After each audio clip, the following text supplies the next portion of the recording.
So it is all about movement and correct loading. And what I mean by that is, of course, exercise. Exercise so that we can address things like weakness, improve our endurance so we can play for longer with less pain, address stiffness and coordination issues, all contributing to our thumb pain. And here are a bunch of exercises categorized into different types. You see there's stretching, strengthening and endurance, tendon specific loading, and of course things that you should do associated with it. Warming up before you play, cooling down afterwards with things like stretches and self-massage.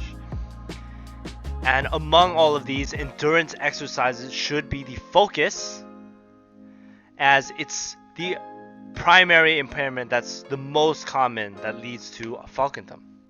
So I'm going to be showing you guys a couple of them here, but look out for the walkthrough that will be specific to thumb pain in gaming or Falcon Thumb, and I'll link that up in the cards or in the description.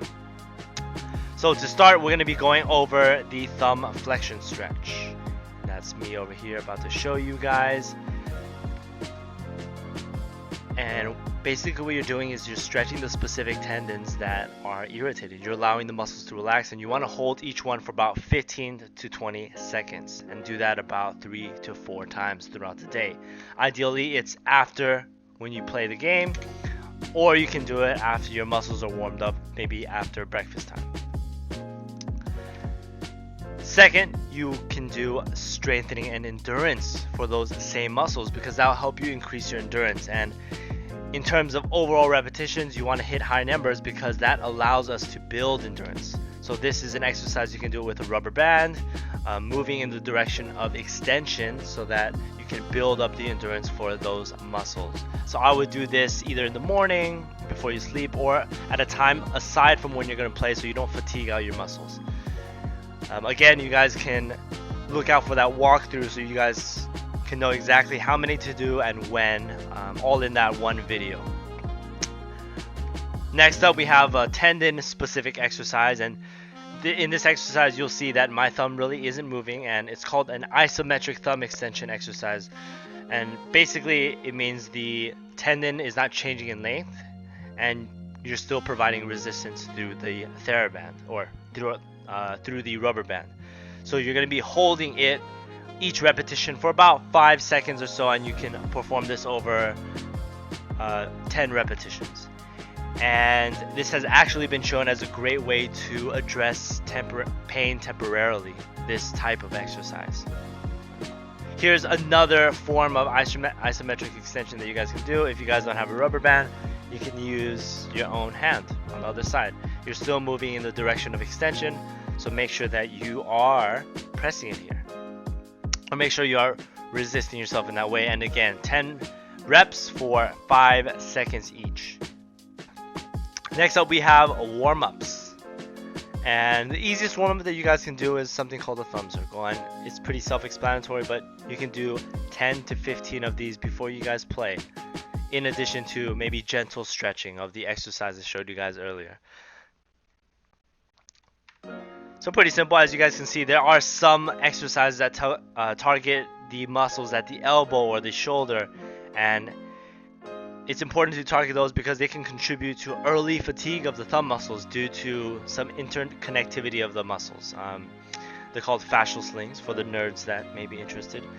But posture exercises are included as well. And I think the next big question is always, how do I put this into practice? And as I mentioned, there will be the walkthrough to help you with that. But I want you guys to really understand how to incorporate it into your life, right? This is what is missing most of the time with content online. Even going to a physical therapist is figuring out when's the best time to do it, and figuring out sort of your own lifestyle to make sure that you can easily incorporate it. And from my experience, from the patients that I worked with and some of the pros, the best time seems to be maybe strengthening after breakfast, after you're a little more warmed up, or strengthening at the end of your gym routine if you go regularly. Stretches after the gaming session or in between games, so you can make sure that your muscles still stay a little more nimble, a little more relaxed. Or you can do the entire routine in the morning or before you sleep. And the second question is, of course, how do you change your posture?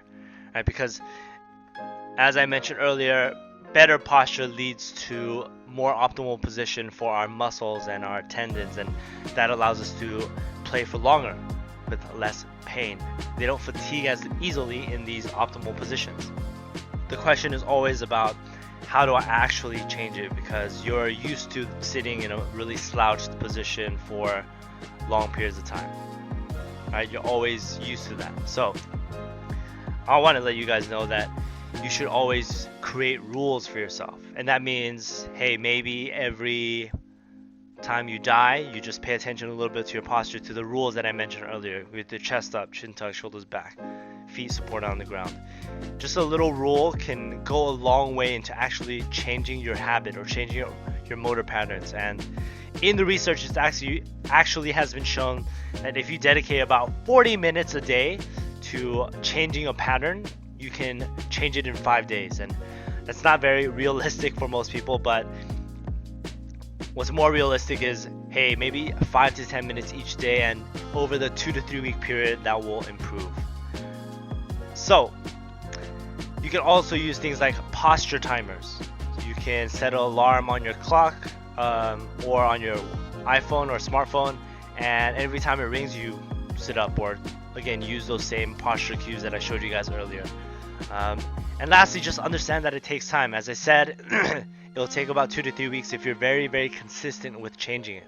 What we're basically doing is getting you out of this default setting of rounding your shoulders, head forward, and slowly moving it out as you become more and more aware about it. And not only that, strengthen the muscles that need to be strengthened and stress the muscles that need to be stretched to allow yourself to stay in that position.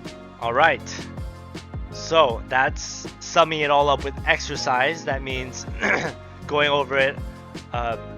So that sums it all up with exercise. Reviewing again, we want to focus on endurance exercise. We want to do the stretches after. We want to strengthen aside from when we're actually going to play games, as I show here.